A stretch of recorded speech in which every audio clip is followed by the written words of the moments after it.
Ada sebuah serangan brutal terhadap seorang aktivis dan insiden ini langsung memicu perdebatan nasional yang panas banget. Jadi apa sih yang sebenarnya terjadi? Gimana negara meresponsnya? Dan yang paling penting, apa artinya semua ini buat kita? Yuk kita bedah bareng-bareng. Cerita ini kita mulai di sini, Jakarta, tahun 2026. Setting waktu dan tempat ini penting banget, karena ini jadi konteks yang menentukan seberapa genting dan seberapa besar dampak dari semua yang terjadi setelahnya. Kalimat dari salah satu sumber kita ini, langsung to the point, menegaskan betapa seriusnya situasi yang ada. Coba perhatikan dua kata ini, kembali terjadi. Ini seolah-olah ngasih sinyal kalau ini tuh bukan kejadian pertama, bukan insiden yang berdiri sendiri, tapi bagian dari sebuah pola yang, bikin banyak pihak khawatir.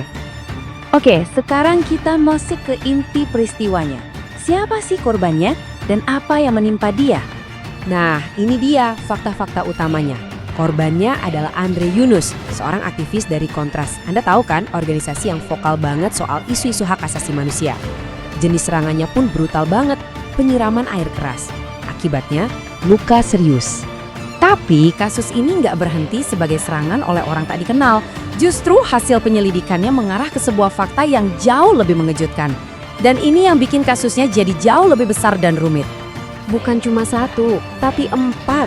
Empat prajurit TNI aktif ditetapkan sebagai tersangka dan langsung ditahan. Nah, disinilah semuanya berubah. Keterlibatan aparat negara ini mengubah status kasusnya. Dari yang tadinya mungkin dianggap kriminal biasa, jadi berpotensi menjadi sebuah krisis institusional. Dan tentu aja ini langsung memunculkan satu pertanyaan besar di benak semua orang. Fokusnya langsung geser, bukan lagi sekedar siapa pelakunya, tapi ke pertanyaan yang jauh lebih mendasar dan jujur aja lebih mengganggu. Kenapa? Dengan situasi yang segenting ini, ya jelas semua mata langsung tertuju ke istana. Kita coba lihat yuk gimana Presiden Prabowo Subianto secara resmi merespon dan yang penting membingkai krisis ini ke publik. Nah, ini dia posisi resmi dari pemerintah. Presiden Prabowo membingkainya sebagai masalah kriminal yang akan diproses sesuai hukum. Coba deh perhatikan pemilihan katanya. Ini adalah sebuah upaya sadar untuk memisahkan insiden ini dari konteks politik apapun. Di slide ini kita bisa lihat dengan jelas gimana dua narasi ini benar-benar bertabrakan. Di satu sisi, ada teman-teman aktivis yang melihat ini sebagai serangan sistematis ke demokrasi, sebuah upaya intimidasi politik. Tapi di sisi lain, narasi resmi dari pemerintah menggambarkannya sebagai tindak pidana biasa, sebuah insiden yang terisolasi. Dua cara pandang yang sama sekali beda terhadap satu peristiwa yang sama. Perbedaan narasi ini kemudian gak berhenti di situ aja, tapi meluas jadi perdebatan nasional. Pertanyaannya jadi apakah serangan ini cuma sebuah kejahatan? Atau jangan-jangan ini cuma gejala dari sebuah masalah yang jauh lebih besar di dalam sistem kita? Yuk kita coba dengarkan suara-suara utama dalam perdebatan ini. Tabel ini ngebantu kita memetakan siapa bilang apa dalam medan pertempuran narasi ini. Jadi, di satu sisi ada aktivis yang bilang ini upaya pembungkaman sistematis. Di sisi lain, pemerintah tetap pada narasi kriminal biasa.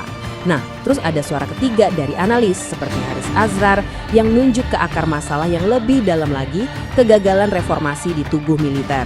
3 perspektif untuk satu insiden. Oke, sekarang coba kita mundur sedikit buat lihat gambaran besarnya. Untuk benar-benar ngerti apa yang dipertaruhkan di sini, kita perlu paham satu konsep kunci dari ilmu politik, yaitu rezim. Jadi, apa sih rezim itu? Nah, penting nih, jangan sampai ketukar sama sekedar pemerintah yang lagi berkuasa ya. Rezim itu sesuatu yang lebih dalam.